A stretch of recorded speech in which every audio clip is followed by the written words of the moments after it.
ये तमाम लोग सुबह से कोशिश कर रहे हैं और कि किसी तरह की ये बॉडी तलाश करें। ये बनता था कि ये साइट है बल्दिया की, ठीक है, बल्दिया की जो सीनियर मैनेजमेंट है उसका काम बनता था, जब तक ये काम ख़त्म नहीं होता तब तक उस बल्दिया की सीनियर मैनेजमेंट को इधर रहना चाहिए था, ठीक है। सीनियर मैनेजमेंट में उनके दो जो है ना ऑफिसर्स आते हैं। एक आता है जो बल्दिया मेयर, जिसको सिलेक्ट किया गया है, ठीक है, लोगों के वोट पे वो सिलेक्ट हुआ है, गो कि ये बल्दिया की हदूद से बाहर है ये जगह, लेकिन साइट तो बल्दिया की है। भाई साहब, आप मेयर तो बल्दिया के, आपको इधर रुकना चाहिए। अपनी एक बंदे की जान गई है, उसकी फैमिली उधर रो रही है, बुरे हाल है उस फैमिली के। उन लोगों को किसी ने ये बल्दिया वालों ने बुला के ये भी नहीं कहा यार हम इंशाल्लाह कोशिश कर रहे हैं, बस ठीक है, आए इधर देखा उधर देखा, ठीक है, इंटरव्यू दिए, बस बात ख़त्म। सर यहाँ पे बात ख़त्म नहीं होती। उनका काम बनता है, अभी ये जो स्लाइड हुई हुई है यहाँ पे सेंट्री वर्कर्स, इनके पास क्या सेंट्री वर्कर्स यही 10-12 है। अस्सलाम वालेकुम, सब तक डिजिटल न्यूज़ के साथ मैं हूं आपका मेज़बान मोहम्मद नदीम चौधरी। मैं इस वक्त मौजूद हूं बंदयाल कॉलोनी पलेतरा के मकाम पर। यहां पर मेरे हक में आप देख सकते हैं कि यहां पर बल्दिया की जानिब से एक जो कचरा है वो फेंका जाता है। गुज़श्ता रोज़ का बताया जाता है कि एक नौजवान यहां कचरे से जो सामान उठाने के लिए, कचरे से जो उसकी ज़रूरत की चीज़ें हैं वो उठाकर अपनी रोज़ी रोटी कमाने के लिए यहाँ पर पहुँचा। तो इस दौरान जब वो यहाँ से कचरा उठा रहा था तो इसी दौरान जो कचरे का मलबा था वो स्लाइडिंग हो जाने की वजह से वो उस मलबे के नीचे दब गया। ये जाता है कि गुज़श्ता रोज़ एक जो अशरफ नामी नौजवान है, फैसलाबाद का रिहायशी था, वो यहाँ से जो कचरा उठाना या उससे मखसूस जो चीज़ें निकालने के लिए यहाँ पर मौजूद था। इसी दौरान यहाँ से जो स्लाइडिंग है वो होने की वजह से वो इस कचरे के नीचे, मलबे के नीचे दब चुका है। सुबह से जो रेस्क्यू ऑपरेशन है वो जारी है। जो तंजीमें, फ़लाई तंजीमें वो यहाँ पर काम कर रही हैं, लेकिन अभी तक उसका कुछ पता नहीं चल सका। इस वक्त यहाँ पर नवीद वेलफेयर के जो चेयरमैन हैं करामत हैदरी साहब। करामत साहब क्या कहते हैं जी? आप, हम देख रहे हैं कि सुबह से यहाँ पर मौजूद हैं, तो अभी तक क्या यहाँ पर कुछ पता चल सका या क्या मुश्किलात हैं इस रेस्क्यू ऑपरेशन में? क्या क्या किस वजह से अभी तक ये मुकम्मल नहीं हो सका? जी, एक तो ये बहुत बड़ा सानिया हो चुका है जी, जिस तरह आपने नाम बता दिया अशरफ साहब से फैसलाबाद के, तो गुर्बत की अंतहा है कि अब जो पेट की आग है बुझाने के लिए हमने कचरा कुंडियों से ही कुछ अपना रिस्क तलाश करना है। तो ये आज नया बंदा नहीं आया, ये पहले भी आता रहा है। इसके साथ एक और लड़का भी था जिसने ये इन्फॉर्म किया कि जी मैंने कल ये 10:34 पर उसको फ़ोन किया और मैंने पूछा किधर हो, तो उसने कहा कि जी मैं जो कचरा कुंडी है, कचरे वाली जगह है, मैं वहाँ मौजूद हूँ, मैं नीचे जा रहा हूँ। और उसने कहा कि 11 बजे के बाद उसके साथ उसका राब्ता नहीं हो सका। कल दिन तो उसके बाद आज सुबह वो यहाँ पहुँचे, क्योंकि वो दोनों एक तरह का पेड़ था, दोनों गट्ठे आते थे। उस दिन वो अकेला आया और वहाँ उस बंदे के जो अशरफ मारूम को या जो भी है मिस पर्सन जो है, उसके यहाँ शूज़ और उसकी जो बाकी चीज़ें हैं, अपना चादर वगैरह मिली है, उसमें उसकी जराबें भी हैं। और मैं भी बड़ा हैरान हुआ हूँ कि इस कचरे कुंडी में बंदा शूज़ उतार कर बाहर क्यों रख कर गया। ये एक सोचने की बात होती है ना कि हर तरह के गंद है और पाँव की सेफ्टी, पाँव बड़े नाजुक होते हैं, तो वो क्यों।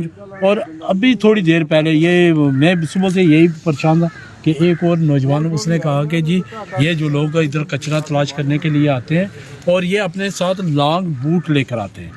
अच्छा, वो पहन कर, जो उनके अपने बूट होते हैं वो बाहर रखते हैं, लॉन्ग बूट पहन कर जाते हैं, तो फिर कचरा में से वो अपने मखसूस जो चीज़ें जो बिक जाती हैं उनको तलाश कर। अब सुबह से यहाँ रेस्क्यू टीम 112 और बल्दिया के और नवीद वाल के वॉलंटियर नीचे तक, हम सुबह से पहले हमने 1:30 बजे तक ऑपरेशन किया। फिर एसी साहब बाकी इंतज़ामिया से हमारा निज़ान रहा और एसी साहब बाकी ज़िले की इंतज़ामिया यहाँ आई और मेयर साहब जो है हमारे ताज साहब वो भी यहाँ आए और उनकी टीम, बल्दिया की सारी टीम यहाँ मौजूद है। कोशिश कर रहे हैं यहाँ मकामी तौर पर। यहाँ हमारे कौंसलर हैं आदिल साहब, उनके साथ ये अलाने को जो मोहल्ला, ये तमाम लोग सुबह से कोशिश कर रहे हैं और कि किसी तरह की ये बॉडी तलाश करें। तो अभी तक तो हमें नहीं कोई कामयाबी हुई। अब एक और चीज़ देख रहे हैं कि हम बुकलैंड का बंदोबस्त कर रहे हैं और इंशाल्लाह जो ही बुकलैंड के साथ हम इसको कोशिश करेंगे। इकराम साहब, अभी तो अंधेरा भी होने वाला है, तो अंधेरे में तो ये फिर मुश्किल हो जाएगा, क्योंकि जो जगह है मेरा तो अपना मेरी अपनी टीम जो है ना 5 बजे तक मगरिब तक काम करेगी। मैं आदिल साहब से भी मेरी बात हुई है और बाकी सेंट्री वर्कर जो है उनकी अपना एक सूरत हाल है, लेकिन उसूली तौर पर जो ही मगरिब होगी तो फिर ये रक्सी ऑपरेशन रोक दिया जाएगा और कल दोबारा इंशाल्लाह मेरी टीम तो पूरी आएगी। और क्योंकि इंतज़ामिया की तो मजबूरी भी है और उनका काम भी यही है, बल्दिया के सेंट्री वर्कर तमाम आएंगे और हम भी आएंगे और यहाँ के जो मकामी है मेरे ख्याल में मुझसे पहले ये पहुँचते हैं और ये कल भी मौजूद हों इंशाल्लाह। अगर हमें बुकलैंड का बंदोबस्त हो गया, जिस तरह सभी लोग कोशिश कर रहे हैं, मैं अकेला नहीं कर रहा हूँ, यहाँ मकामी लोग हैं उनको खुद अपने थ्रू भी मैनेज कर रहे हैं, फ़ोन कर रहे हैं जी बुकलैंड में। तो इंतज़ामिया की जानब से कोई इस तरह की एक्टिविटी नहीं की गई, कोई मशीनरी मंगवाई जाए या इस तरह के? इंतज़ामिया ही की तरफ से कहा गया कि जी बुकलैंड का बंदोबस्त करें, वो भी अपनी कोशिश कर रहे हैं। और क्योंकि ज़्यादातर उनके साथ लिजान लोकल लोगों का नहीं है इतना, तो मैंने खुद जिम्मेदारी ली है कि अगर कोई उसकी पेमेंट का मसला या कोई ऐसी बात होगी तो फाउंडेशन पेमेंट करेगी। कोई वैसे तो एसी साहब ने, चौधरी नईम अख्तर साहब ने यहाँ मुझे क्या कर गए हैं कि जितना भी अखराजात होंगे वो इंतज़ामिया करेगी और वो यहाँ मौजूद है, वो मसला नहीं है। लेकिन है कि मैं क्योंकि मैं आप में से हूँ, आप मुझे कहीं भी पकड़ सकते हैं जी, वो आपने वादा किया था तो वो पूरा नहीं हुआ। तो इंशाल्लाह मैंने कह दिया कि अगर ये बुकलैंड आती है, अगर किसी को कोई डाउट है तो वो तमाम की तमाम पेमेंट फाउंडेशन की जानब से हम कर लेंगे। ऐसी कोई बात नहीं होगी, क्योंकि मेयर साहब ने भी कहा है और मुझे पता है कि ये हमारे इतने लोग साहिब सरबत और हमदर्द हैं कि मुझे कहने की ज़रूरत नहीं पड़ेगी। अगर इंतज़ामिया या किसी ने कहा ना जी हम पेमेंट नहीं करेंगे, हम खुद ही कर लेंगे, कोई मसला। मेरे पास जो भी पैसे होते हैं वो इन लोगों की अमानत है, आप लोगों ने मुझे दिए हुए अकाउंट में पड़े होते हैं, हमने इसी काम के लिए रखे होते हैं। कोई ऐसी बात नहीं होगी, इंशाल्लाह हम इसको भरपूर तरीके से तलाश करेंगे, देखें।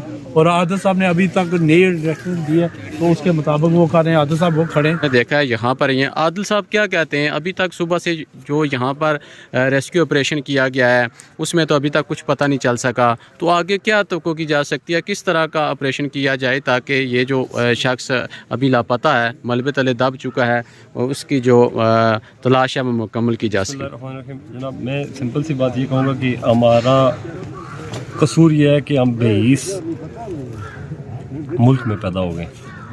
हम लोगों को नहीं अंदाज़ा इंसानी जान की अहमियत क्या है, इंसानी जान की वक़्त क्या है। हम लोगों के लिए बस ये है कि हम लोग अभी मैं आया हूँ यहाँ पे पब्लिसिटी के लिए आया हूँ, ठीक है। मुझे ज़्यादा से ज़्यादा लोग देखें, मैं पब्लिसिटी के लिए आया हूँ, ठीक है।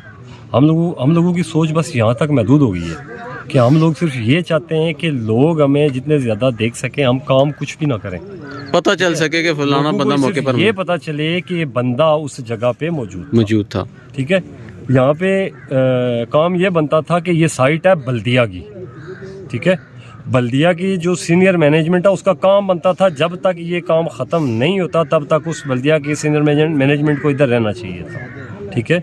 सीनियर मैनेजमेंट में उनके दो जो है ना ऑफिसर्स आते हैं, एक आता है जो बल्दिया मेयर जिसको सिलेक्ट किया गया है, ठीक है, लोगों के वोट पे वो सिलेक्ट हुआ है, गो कि ये बल्दिया की हदूद से बाहर है ये जगह, लेकिन साइड तो बल्दिया की है।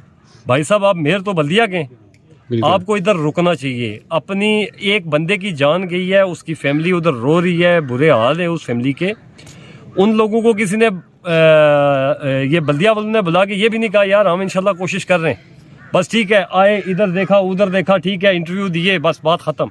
सर, यहाँ पे बात ख़त्म नहीं होती। उनका काम बनता है, अभी ये जो स्लाइड हुई हुई है यहाँ पे सेंट्री वर्कर्स, इनके पास क्या सेंट्री वर्कर्स यही 10-12 है, ये 10-12 तो नहीं है, इनके पास पूरी फ़ौज है सेंट्री वर्कर्स की। जिस वक्त से ये मामला स्टार्ट हुआ है, अगर ये अपने सारे सेंट्री वर्कर्स को एक्टिव करते, अभी तक किसी नतीजे पे हम लोग पहुंच चुके होते, ठीक है। बस लैक ऑफ इंटरेस्ट है ना, जान गई है तो किसी की गई है, उनका कोई रिलेटिव नहीं था, ठीक है। और यही मैं कहना चाहूँगा कि यार अगर आज टाइम उस बंदे का था ना, कल हमारा भी आ सकता है। कल अगर आज किसी का बच्चा गया है ना, कल हमारा बच्चा भी जा सकता है। वक्त, ओहदे और हालात बदलते टाइम नहीं लगता, ठीक है, ये कभी भी ना सारी ज़िंदगी वक्त आपकी फेवर में रहता है, ना सारी ज़िंदगी ओहदे आपके पास रहते हैं, और ना सारी ज़िंदगी आप अमीर ही रहते हो। ये वक्त का पहिया है, ये कभी ऊपर और कभी नीचे। तो अभी तो ये शाम का वक्त हो चुका है, अभी जो NGO के नौजवान वो काम कर रहे थे वो भी अभी रोक दिया जाएगा। तो अभी मेरे ख्याल से ये रात को तो ये ऑपरेशन रुक जाएगा। अब दोबारा सुबह फिर अगर इसी तरीके से जारी रहा तो फिर तो मुश्किल ही है। कोई नई हिकमत अमली या कोई जदीद किस्म की कोई मशीनरी यहाँ पर लाई जाए तो तब भी जाके ये हाथों से तो ये कचरा उठा के तो ये मलबे तले से सर नाइम सर ने एक स्ट्रेटजी दी थी, वो ये थी कि जो स्लाइडिंग वाला एरिया है वो ये सेंट्री वर्कर्स जो वो खाली करेंगे। जब वो खाली करेंगे तो फिर वो अपना काम स्टॉप करेंगे, ठीक है। जब तक तो वो खाली नहीं होता, और उन्होंने ज़िम्मेदारी लगाई थी, इधर हमारे पास बल्दिया के एक सीनियर ऑफिसर है जलाली साहब, उनकी ज़िम्मेदारी उन्होंने ये लगाई थी कि जब तक ये टारगेटेड एरिया ख़त्म क्लियर नहीं होता तब तक वर्कर्स इधर से नहीं आएंगे। अभी आते हैं नेक्स्ट पॉइंट पे, अगर आज नहीं मिला, ठीक है, रात हो जाती है, हम लोग अगर ये लोग हमें सपोर्ट करने वाले हों, हम जनरेटर का इंतज़ाम करेंगे, हम लाइट्स का इंतज़ाम करके देंगे। एज अ कम्युनिटी हम लोग ये जिन लोगों का भाई गया है, बेटा गया, हम उनके साथ हर तरह की उनको करेंगे, हेल्प करेंगे। और जो इनकी बल्दिया वालों की जो हेल्प है, जो इनको चीज़ें चाहिए होंगी वो हम इनको प्रोवाइड करेंगे। अगर ये लोग करना चाहें लेट नाइट तक तो भी ठीक है, अगर नहीं करते तो फिर कल सुबह 9 बजे सारे इधर आ जाएं, लेकिन अपनी फोर्स पूरी के साथ आएँ, ठीक है। मशीनरी नहीं जाती तो कोई बात नहीं, इतने इनके पास 100-150 बंदा है जो ये सारा काम करता है, और सिर्फ वो टारगेटेड एरिया जो है उसी को ही कर लें, अगर क्लियर कर लें तो भी अंदाज़ा हो जाएगा। क्योंकि स्लाइड हुई है, बंदा नीचे काम कर रहा था, वो स्लाइड के साथ स्लाइड नहीं हुआ होगा, उसके ऊपर मलबा आया होगा। तो अगर उस टारगेटेड एरिया को किया जाए तो आई होप कि उधर से हमें कुछ ना कुछ फ़ायदा हो सकता है। और जो लवाकिन है उनको ये चीज़, उनकी नज़रें जो है ना वो अपनी नज़रों से ना उस बॉडी को देख लेंगे और थोड़े से उनके दिल को सुकून आ जाएगा। अगर इनको बॉडी ना मिली तो सारी ज़िंदगी उनके दिल में यही मलाल रहेगा यार कि उस जगह हमारा बंदा पता नहीं किस जगह पड़ा हुआ था, हम लोग उसके लिए कुछ नहीं कर सके। तो बैसियत मैं काउंसलर रिक्वेस्ट करता हूँ इंतज़ामिया से कि प्लीज़ इस चीज़ को कोप किया जाए और इस चीज़ को ना इतनी आसानी से छोड़ा ना जाए। और इसको हम कल पे अगर ये सारा काम स्टॉप होता है तो कल दोबारा से नए सिरे से हम सारे स्टार्ट करते हैं। बिल्कुल जी, आपने यहाँ के जो मुंतखब काउंसलर हैं आदिल साहब, उनकी गुफ्तगू सुनी है। और अभी शाम का वक्त होने को है, कुछ ही देर बाद अंधेरा छा जाएगा। और अभी अगर देखा जाए तो जो नौजवान हैं वो लगे हुए हैं, लेकिन मलबा इतना ज़्यादा है कि इतना जल्दी ये क्लियर नहीं हो सकता। पूरा दिन यहाँ पर ये जो नौजवान थे ये काम कर रहे थे, लेकिन अब शाम का वक्त हो चुका है। अभी शाम का वक्त हो चुका है और जो रेस्क्यू ऑपरेशन है, यहाँ पर जो काम करने वाले नौजवान थे अब उन्होंने काम छोड़ दिया है, क्योंकि अब अंधेरा होने का है और रात की तारीकी में बगैर सेफ्टी के यहाँ पर काम करना मुश्किल है। लेकिन इन नौजवानों को भी हम दाद देते हैं कि जो बगैर अपनी जान की परवाह किए बगैर इस वक्त तक लगे रहे, लेकिन अभी तक नौजवान का कुछ पता नहीं चल सका। अब जो रेस्क्यू ऑपरेशन है ये कल सुबह ही शुरू होगा, क्योंकि अब रात की तारीकी में तो ये जारी रखना मुमकिन नहीं है। इस वक्त जितने भी जो नौजवान थे वो इस वक्त जो ऑपरेशन था उसको रोककर वापस ऊपर की तरफ आ रहे हैं, और अभी तक उसके मलबे का कुछ पता नहीं चल सका। अब शाम का वक्त हो चुका है, तो रात को तो ये ऑपरेशन नहीं जारी रह सकता। अब दोबारा कल सुबह ही उम्मीद की जा सकती है कि जब ये ऑपरेशन दोबारा शुरू होगा तो उसके बाद उस नौजवान की जो इस मलबे तले दब चुका है उसका कुछ पता चल सके। के लोगों की बातें भी सुनी है। यहाँ के मुंतखब जो काउंसलर हैं आदिल, उन्होंने भी गुफ्तगू की है किस तरह उन्होंने यहाँ पर इंतज़ामिया की जानिब से, बल्दिया की जानिब से जो बेसी का मुजाहरा किया गया कि सुबह से यहाँ पर जो रेस्क्यू ऑपरेशन था उसके लिए कोई मशीनरी यहाँ पर नहीं पहुँच सकी। अभी शाम का वक्त हो चुका है और जो रेस्क्यू ऑपरेशन है वो रोक दिया गया। इस वक्त अगर आप मेरा कैमरा मैन दिखा सके तो ये देख सकते हैं कि अभी कुछ देर पहले यहाँ पर आवाम का जो जम गफीर था वो यहाँ पर मौजूद था, लेकिन अब जो रेस्क्यू ऑपरेशन है वो शाम अंधेरा हो जाने की वजह से वो रोक दिया गया है और अब लोग भी यहाँ से वापस अपने घरों की तरफ चले गए हैं। और अब यही कहा जा रहा है कि जो रेस्क्यू ऑपरेशन है सुबह दोबारा शुरू होगा और फिर दोबारा उस शख्स की तलाश का सिलसिला जो नए सिरे से उसका आगाज़ होगा।